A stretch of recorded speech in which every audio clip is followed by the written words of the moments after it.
Hi ಸ್ನೇಹಿತರೆ, welcome to our channel Mithun Raj ಅಡಿಗೆ ಮನೆ. ಇವತ್ತಿನ ವಿಡಿಯೋದಲ್ಲಿ ಸ್ಪೆಷಲ್ ಆಗಿ ನಾನು ಶಾವಿಗೆ ಮತ್ತೆ ಸಬ್ಬಕ್ಕಿನ ಬಳಸ್ಬಿಟ್ಟು ತುಂಬಾನೇ ರುಚಿಕರವಾಗಿರುವಂತ, ಆರೋಗ್ಯಕ್ಕೆ ತುಂಬಾನೇ ಒಳಿತು ಮಾಡುವಂತ ಬೆಲ್ಲದ ಸಬ್ಬಕ್ಕಿ ಮತ್ತೆ ಶಾವಿಗೆ ಪಾಯಸನ ಮಾಡಿ ತೋರಿಸ್ತಾ ಇದ್ದೀನಿ.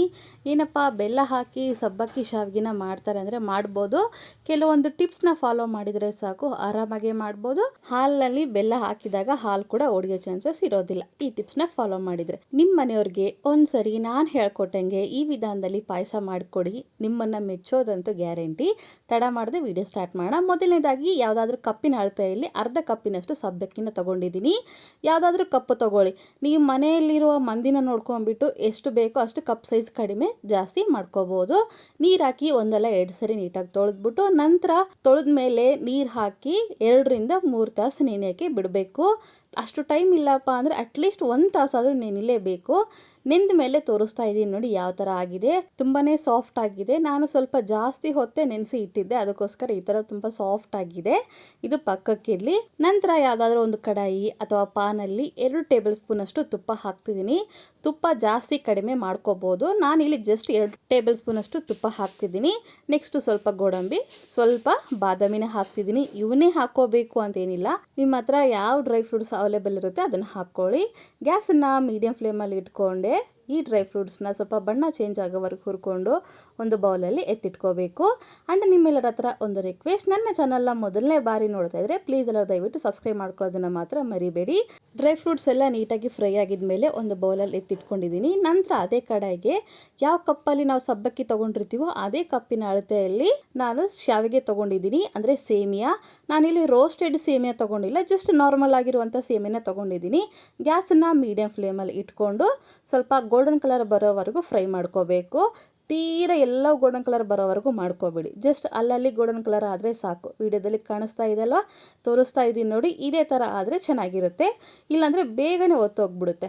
ನಂತರ ಗ್ಯಾಸ್ ಆಫ್ ಮಾಡಿಕೊಂಡು ಒಂದು ಪ್ಲೇಟಲ್ಲಿ ಹಾಕ್ಕೊಂಡು ಸ್ವಲ್ಪ ತಣ್ಣಗಾಗಕ್ಕೆ ಬಿಡೋಣ. ತಣ್ಣಗಾಗೋಷ್ಟರೊಳಗೆ ಇನ್ನೊಂದು ಪ್ರೊಸೆಸ್ ಮಾಡ್ಕೊಳ್ಳೋಣ. ಯಾವುದಾದ್ರೂ ಒಂದು ಬೌಲಲ್ಲಿ 1.5 ಕಪ್ ಅಷ್ಟು ಬೆಲ್ಲ ತೊಗೊಂಡಿದ್ದೀನಿ. ಸಬ್ಬಕ್ಕಿ ಸೇಮಿಯಾ ತೊಗೊಂಡಿರೋ ಕಪ್ನಲ್ಲಿ 1.5 ಕಪ್ ಅಷ್ಟು ಬೆಲ್ಲ, ನೆಕ್ಸ್ಟ್ 1 ಕಪ್ಪಿನಷ್ಟು ನೀರು ತೊಗೊಂಡು ಗ್ಯಾಸನ್ನು ಹೈ ಫ್ಲೇಮಲ್ಲಿ ಇಟ್ಕೊಂಡು ಅಥವಾ ಮೀಡಿಯಂ ಫ್ಲೇಮಲ್ಲಿ ಇಟ್ಕೊಂಡು ಜಸ್ಟ್ ಬೆಲ್ಲ ಕರಗಿಸ್ಕೋಬೇಕು. ಯಾವುದೇ ಪಾಕ ಬರೋ ಥರ ಮಾಡ್ಕೋಬಾರ್ದು, ಜಸ್ಟ್ ಬೆಲ್ಲ ಕರಗಿದ್ರೆ ಸಾಕು. ನೋಡ್ತಿದ್ದೀರಾ, ಈ ರೀತಿ ಬೆಲ್ಲ ಎಲ್ಲ ಕರಗಿದ್ರೆ ಸಾಕು. ಇವಾಗ ಗ್ಯಾಸ್ ಆಫ್ ಮಾಡಿಕೊಂಡು ಇದನ್ನು ಸ್ವಲ್ಪ ತಣ್ಣಗಕ್ಕೆ ಬಿಡೋಣ. ನಂತರ ಅದೇ ಕಡಾಯಿಯಲ್ಲಿ 2 ಕಪ್ಪಿನಷ್ಟು ನಾನು ನೀರು ಹಾಕ್ತಿದ್ದೀನಿ. ಯಾವ ಕಪ್ಪಲ್ಲಿ ನಾವು ಸೇಮಿಯಾ ಸಬ್ಬಕ್ಕಿ ತೊಗೊಂಡಿರ್ತೀವೋ ಅದೇ ಕಪ್ಪಿನ ಅಳತೆಯಲ್ಲಿ 2 ಕಪ್ಪಿನಷ್ಟು ನೀರು, 3 ಕಪ್ಪಿನಷ್ಟು ಹಾಲು ಹಾಕ್ತಿದ್ದೀನಿ. ನೀವು ಕಾಯಿಸಿ ತಣ್ಣಗಾಗಿರುವಂಥ ಹಾಲನ್ನಾದರೂ ಹಾಕ್ಕೊಳ್ಳಿ, ಇಲ್ಲ ಗಟ್ಟಿ ಹಾಲಾದರೂ ಹಾಕ್ಕೊಳ್ಳಿ, ಇಲ್ಲ ಹಸಿ ಹಾಲಾದರೂ ಹಾಕ್ಕೊಳ್ಳಿ, ನೋ ಪ್ರಾಬ್ಲಮ್, ಹೆಂಗಿದ್ರೂ ಚೆನ್ನಾಗಿರುತ್ತೆ. ನಾನಿಲ್ಲಿ ಟೋಟಲ್ ಆಗಿ 5 ಕಪ್ಪಿನಷ್ಟು ತೊಗೊಂಡಿದ್ದೀನಿ. ನೀವು ಬೇಕಿದ್ರೆ ಇನ್ನೂ ಸ್ವಲ್ಪ ನೀರಾಗಿ ಬೇಕು ಪಾಯಸ ಅನ್ನೋದಾದರೆ 6 ಕಪ್ಪಷ್ಟು ತೊಗೋಬೋದು. ಅಂದರೆ 3 ಕಪ್ಪಿನಷ್ಟು ನೀರು, 3 ಕಪ್ಪಿನಷ್ಟು ಹಾಲಾದರೂ ತೊಗೋಬೋದು. 5 ಕಪ್ಪು ಟೋಟಲ್ಗೆ ಹಾಕ್ಕೊಂಡಿದ ಮೇಲೆ ಗ್ಯಾಸನ್ನು ಹೈ ಫ್ಲೇಮಲ್ಲಿ ಇಟ್ಕೊಂಡು ಹಾಲು ಕುದಿಯೋಕ್ಕೆ ಬಿಡಿ. ಹಾಲು ಕುದಿಯೋಕ್ಕೆ ಸ್ಟಾರ್ಟ್ ಆಗಿದೆ ಅನ್ನೋ ಟೈಮಲ್ಲಿ ನೆನೆಸಿರುವಂಥ ಸಬ್ಬಕ್ಕಿನ ಹಾಕ್ತಾ ಇದ್ದೀನಿ. ನಂತರ ಫ್ರೈ ಮಾಡಿರುವಂಥ ಸೇಮಿಯನ್ನ ಕೂಡ ಹಾಕ್ತಿದ್ದೀನಿ. ಗ್ಯಾಸನ್ನು ಲೋ ಫ್ಲೇಮಲ್ಲಿ ಇಟ್ಕೊಂಡೆ ಸಬ್ಬಕ್ಕಿ ಮತ್ತು ಸೇಮಿಯನ್ನ ಹಾಕ್ಕೊಳ್ಳಿ. ಎಲ್ಲ ಹಾಕ್ಕೊಂಡಿದ ಮೇಲೆ ಗ್ಯಾಸನ್ನು ಇವಾಗ ಮೀಡಿಯಂ ಫ್ಲೇಮಲ್ಲಿ ಇಟ್ಕೊಂಡು ಕುದಿಸ್ಕೋಬೇಕು. ಈ ಥರ ನೀರಾಗಿದೆ ಅಲ್ಲ, ಇದೆಲ್ಲ ಸ್ವಲ್ಪ ಗಟ್ಟಿಯಾಗುತ್ತೆ, ಅಲ್ಲಿವರೆಗೂ ಕುದಿಸ್ಕೋಬೇಕು.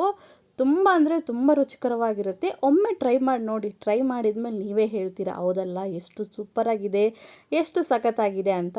ನೋಡಿದ್ರೆ ಕುದಿ ಬರ್ತಾ ಇದೆ. ಕುದಿ ಸ್ಟಾರ್ಟ್ ಆಗಿದೆ ಅನ್ನೋ ಟೈಮಲ್ಲಿ ಥಿಕ್ನೆಸ್ ಕೂಡ ಸ್ವಲ್ಪ ಗಟ್ಟಿ ಆಗ್ತಾ ಹೋಗಿದೆ ನೋಡಿ. ಶಾವಿಗೆ ಮತ್ತು ಸಬ್ಬಕ್ಕಿ ಕುದಿಯೋಕ್ಕೆ ಒಂದು 5 ರಿಂದ 6 ನಿಮಿಷ ಟೈಮ್ ಆಗುತ್ತೆ ಮೀಡಿಯಂ ಫ್ಲೇಮಲ್ಲಿ, ಯಾಕಂದರೆ ಆಲ್ರೆಡಿ ನೆನೆಸಿರ್ತೀವಿ ಮತ್ತು ಸೇಮಿಯಾ ಕೂಡ ರೋಸ್ಟ್ ಮಾಡಿರ್ತೀವಿ.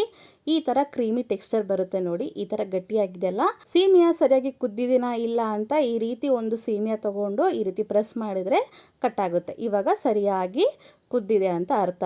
ಇವಾಗ ಇಲ್ಲಿ ನಾನು ಗ್ಯಾಸನ್ನು ಆಫ್ ಮಾಡ್ಕೊಂಡ್ಬಿಡ್ತೀನಿ. ಯಾಕೆ ಅಂತಂದರೆ ಬಿಸಿ ಬಿಸಿ ಆಗಿರುವಂಥ ಪಾಯಸದಲ್ಲಿ ಬೆಲ್ಲದ ನೀರು ಹಾಕಿಬಿಟ್ರೆ ಹಾಲು ಒಡೆದೋಗ್ಬಿಡುತ್ತೆ. ಅದಕ್ಕೋಸ್ಕರ 1-2 ನಿಮಿಷ ಈ ರೀತಿ ಕೈ ಆಡಿಸ್ಕೊಂಡು ಸ್ವಲ್ಪ ತಣ್ಣಗೆ ಮಾಡ್ಕೋಬೇಕು. ಇಲ್ಲ ಅಂತಂದರೆ ಹಾಲು ಮುರಿಯೋ ಚಾನ್ಸಸ್ ಇರುತ್ತೆ. ಮತ್ತೆ ಹೇಳ್ತಿದ್ದೀನಿ, ಇಲ್ಲಿ ನೀವು ನಮಗೆ ಬೆಲ್ಲ ಬೇಡ ಸಕ್ಕರೆನೇ ಬೇಕು ಅಂತಂದರೆ ಎಲ್ಲವೂ ನೀಟಾಗಿ ಕುದ್ದಿದೆ, ಗ್ಯಾಸ್ ಆಫ್ ಮಾಡಬೇಕನ್ನೋ ಟೈಮಲ್ಲಿ 1.5 ಕಪ್ಪಷ್ಟು ಸಕ್ಕರೆ ಕೂಡ ಹಾಕ್ಕೋಬೋದು. ಹಾಕಿ ಮಿಕ್ಸ್ ಮಾಡ್ಕೊಳ್ಳಿ ಅಷ್ಟೇ.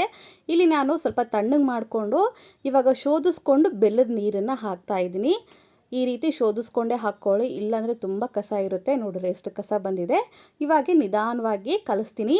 ಬೆಲ್ಲದ ನೀರು ಎಲ್ಲ ಹಾಕಿದ ಮೇಲೆ ಪುನಃ ಗ್ಯಾಸ್ ಹಚ್ಬಿಟ್ಟು ಗ್ಯಾಸನ್ನು ಲೋ ಫ್ಲೇಮಲ್ಲಿ ಇಟ್ಕೊಂಡು ಎಲ್ಲವನ್ನು ನೀಟಾಗಿ ಕಲಿಸ್ಕೋಬೇಕು. ಯಾವುದೇ ಕಾರಣಕ್ಕೂ ಹೈ ಫ್ಲೇಮ್ ಅಥವಾ ಮೀಡಿಯಂ ಫ್ಲೇಮಲ್ಲಿ ಇಟ್ಕೋಬೇಡಿ. ನೋಡಿದ್ರೆ ಎಲ್ಲವೂ ನೀಟಾಗಿ ಕಲಿಸ್ಕೊತಿದ್ದೀನಿ.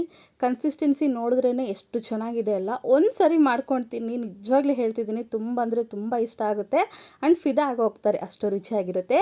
ಇವಾಗ ಇದಕ್ಕೆ ಫ್ರೈ ಮಾಡಿರುವಂಥ ಡ್ರೈ ಫ್ರೂಟ್ಸ್ನ ಹಾಕ್ತಿದ್ದೀನಿ. ಸ್ವಲ್ಪ ಏಲಕ್ಕಿ ಪುಡಿ ಹಾಕ್ತೀನಿ, ಒಂದು ಅರ್ಧ ಸ್ಪೂನಷ್ಟು ಹಾಕ್ಬಿಟ್ಟು ಇನ್ನೊಂದು ಸಾರಿ ನೀಟಾಗಿ ಕಲಿಸ್ಕೊಂಡು ಗ್ಯಾಸ್ ಆಫ್ ಮಾಡ್ಕೊಂಡ್ಬಿಡ್ಬೇಕು. ಮತ್ತೆ ಪಾಯಸನ ಕುದಿಸ್ಬೇಕು ಅನ್ನೋದೇನಿಲ್ಲ. ಕುದಿಸಿದ್ರೆ ಹಾಲು ಒಡೆದೋಗ್ಬಿಡುತ್ತೆ. ಅದಕ್ಕೋಸ್ಕರ ಯಾವುದೇ ಕಾರಣ ಕುದಿಸೋಕೆ ಹೋಗಬೇಡಿ. ಜಸ್ಟ್ ಗ್ಯಾಸ್ ಆಫ್ ಮಾಡ್ಕೊಂಡ್ಬಿಟ್ಟು ಬಿಸಿ ಬಿಸಿಯಾಗಿ ಸರ್ವ್ ಮಾಡ್ಕೊಂಡ್ರೆ ತುಂಬಾನೇ ಸಿಂಪಲ್ ಆಗಿರುವಂಥ ಬೆಲ್ಲದ ಸಬ್ಬಕ್ಕಿ ಶಾವಿಗೆ ಪಾಯಸ ರೆಡಿನೇ ಆಗೋಗುತ್ತೆ. ಎಷ್ಟು ಸಿಂಪಲ್ ರೆಸಿಪಿ ಅಲ್ವಾ? ಖಂಡಿತ ಟ್ರೈ ಮಾಡ್ತೀರಾ ಅನ್ಕೊಂಡಿದ್ದೀನಿ. ಈ ವಿಡಿಯೋ, ಈ ರೆಸಿಪಿ ಇಷ್ಟ ಆದರೆ ನನ್ನ ಚಾನಲ್ನ ಲೈಕ್, ಶೇರ್, ಕಮೆಂಟ್ ಮಾಡೋದನ್ನು ಮಾತ್ರ ಮರಿಬೇಡಿ. ಓಕೆನಾ? ಮುಂದಿನ ವಿಡಿಯೋದಲ್ಲಿ ಮತ್ತೆ ಸಿಗ್ತೀನಿ. ಅಲ್ಲಿವರೆಗೂ ಟೇಕ್ ಕೇರ್.